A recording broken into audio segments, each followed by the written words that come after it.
Welcome to Steve Savant's Money, the name of the game. Hi everyone, I'm your host, Steve Savant, syndicated columnist and money gamer extraordinaire. Today we're talking about how the bank can fund your planning needs with funding strategist and attorney, Robert Strauss. Welcome to the show, Robert. Thank you, Steve. Well, I love that movie with Danny DeVito, Other People's Money. I love that. And you're saying for some of our clients that are upper middle class, maybe even all the way up to uber wealthy, a lot of people are already conditioned to using leverage. They're already conditioned to maybe buying margin calls. Maybe they use their equity position in their home. There's a lot of people that understand leverage, and they'd rather use either their own assets and really leverage it up, or use the bank or another lending institution to try to fund some of their financial goals.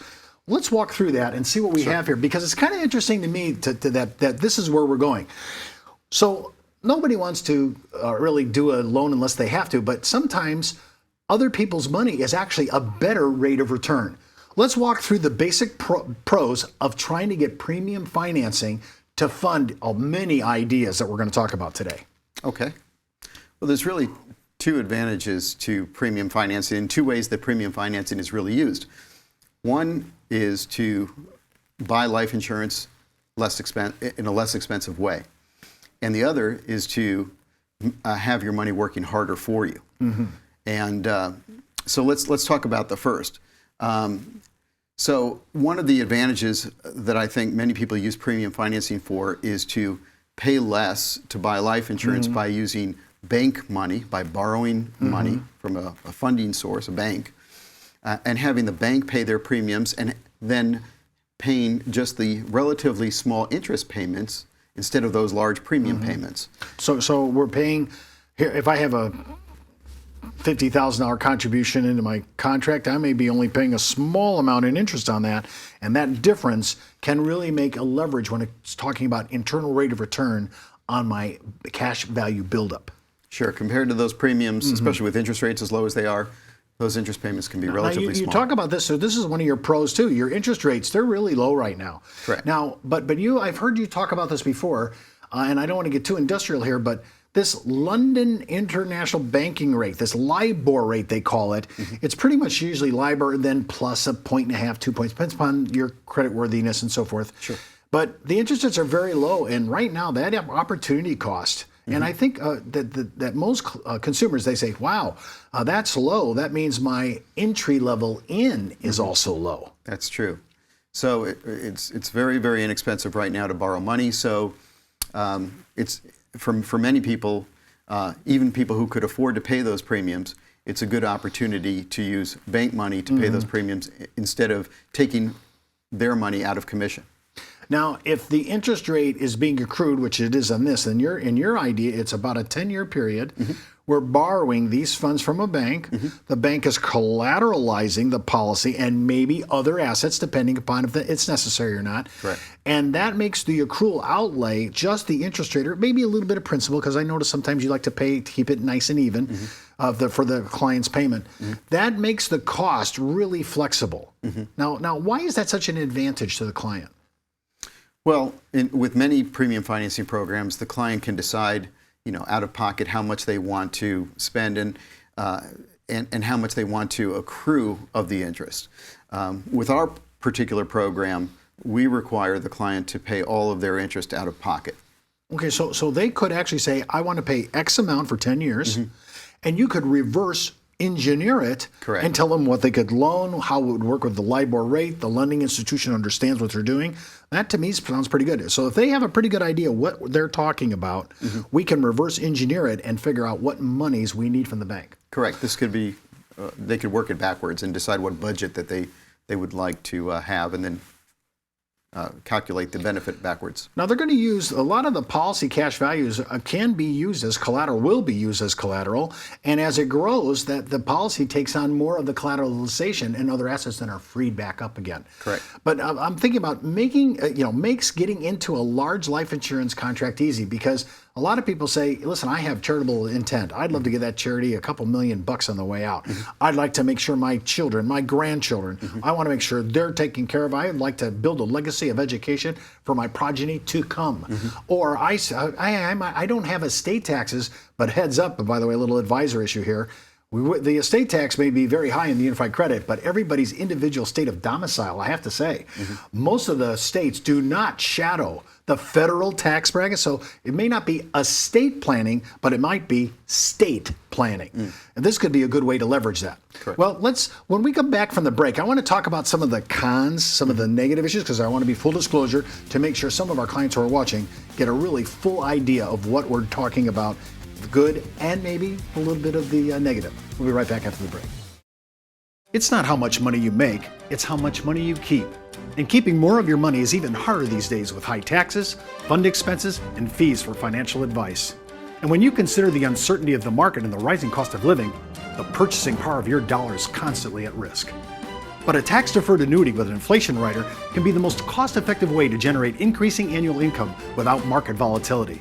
For more information on how annuities may work for you, just email me at steve@thenameofthegame.tv and ask for our free annuity information. Welcome back to our second segment. Of course, we're with funding strategist and attorney Robert Strauss. Robert, here's some of the cons and the negative side, and we want to make full disclosure, so let's walk through that, and then we'll get to some of the premise of what we want to talk about in this segment. Okay. When you're borrowing money, you don't always know what the interest rate is going to be in the future, and some of So these it could go up. It could go up. Some of these premium financing strategies don't have a well-defined exit strategy. We have a very clear exit strategy, so we always know that we're going to pay off the loan in 10 years. That's very important.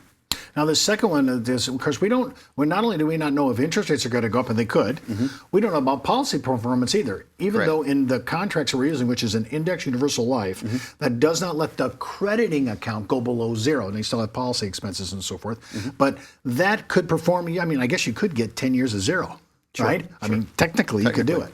So that's one of those things that you got to consider. But of course, we have historicity. Not that the history is going to be future performance, but we at least have some kind of reference point to look at. And of course, here's another issue. It may take decades, right, to have sufficient cash value in the policy to pay off the bank. So even though we're targeting 10 years, it may exceed that. But in most of our ideas and plannings, we've been pretty good about hitting the 10-year. And then there's no easy way to get out of a life insurance contract, especially after we do this. So if you're looking at this, and I always say, if you're going to use this for income, if you're going to pay somebody else back, you have to keep the contract in force for the life of the policy insured. Right. Now, that being said, I want to walk through the basic three premises. This is a leverage play. If you understand borrowing for equity from your home, if you do margin, right, you're buying assets on margin through your brokerage account, this may be something you should consider because this is right up your alley. Talk a little about the leverage issue. We've talked a little bit about how it works, interest rate, or rather, why should I'll just pay the interest, which is leverage. Why should I pay the premium when I can do that? Well, again, this is about making your money work harder. So what you want to do is you want to outlay as little as possible and have other people's money working hard in your policy and growing. So that's exactly what we're doing here. So the bank money, the bank pays the premium for you every time you pay the interest. And then ultimately, you need a way to pay the bank back. That's the key. It's easy to get money into the contract by borrowing. The key is to figure out a way to pay that loan back in a way that will not harm the policy. That's the tricky part. So that's leverage. Now, arbitrage. Now, this is kind of a high-end. I hear people use this in Wall Street all the time. But what really are we talking about when we talk about arbitrage? It sounds like such an official, almost a French word, and makes consumers kind of jittery. Well, again, in order to pay the loan back, we need to figure out a way to take the money back out of the policy. And what we're going to be doing is borrowing the money from the policy in order to pay the bank off. But if we just take money out of the policy, that's going to hurt the policy. So we need to take the money out of the policy in a way that's going to create arbitrage. And what arbitrage really means in this case is the money that we borrow from our policy continues to actually work for us in the policy. It continues to actually appear in our cash value account. A good way of thinking about it, Steve, is that we're not actually borrowing from our policy, we're borrowing against our policy. We're using our policy as collateral. So the money that we borrow from our policy remains in our cash value account. It continues to work in our policy. It continues to be credited. And if the crediting rate exceeds the policy loan interest rate, then you have that arbitrage. Okay, well, let me just do mechanical in my head. So let's say the policy has a guaranteed lockdown interest rate, let's say of 5%.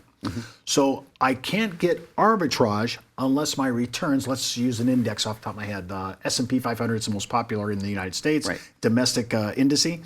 So if I have anything that exceeds my 5% loan, because it costs me to take money out of my policy, I'm taking a loan out, 5%. So if I made 7% that year, I actually made 200 or 2% more on my own money, even though I was loaning it. That's what Correct. you're saying. So above the line, I'm getting positive arbitrage. Correct. So you need two things. You need a good crediting rate, number one. So you need a policy that's going to give you that chance of having that, getting above that line. But also you need a policy loan that's going to give you a chance of having a low interest rate. And ideally, you want to lock into that interest rate. So we only use policy loans that guarantee us a fixed interest rate for the life of the contract. We can lock in at a low interest rate right now into some of these products, just like you would lock into a fixed rate mortgage. Well, the third one is tax-free benefits. You know, I've talked about on this show before that a TAMRA compliant, which means that we have to obey certain regulations that were installed in 1988, the Technical Corrections Act. This kind of act actually introduced this idea. If we manage the policy correctly, we can take policy loans from the contract, again, keeping it in force, and that money comes out tax-free. And any death benefit, depending upon the size of your estate, may also go to whoever your beneficiaries are tax-free.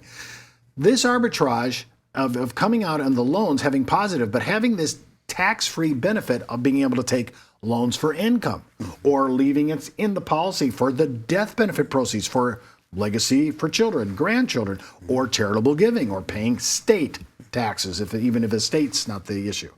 Those are all three things. These kind of align. This is a really pretty good leverage. So if we have a client that really has decent net worth, about $5 million, and we have decent liquidity, and we have pretty good earning ability, maybe $300,000 or so and above, this could be a way to play, and the numbers are huge. Yeah, I think you said it best. I mean, this is really a leveraged arbitrage play. It's not for everybody. It has to be managed. You said it best, probably. And that's really the key, is to manage this every single year and just make sure that the cash values are performing as as we would have hoped. Well, that's our show for today. I want to thank Robert Strauss for being my special guest and today's money mentor. And keep in mind, before moving forward with any of the ideas on our show, always consult your tax advisor or your legal counsel. And as the good Reverend John Wesley once said, make all you can, give all you can, save all you can. I'm Steve Savant. We'll see you next week.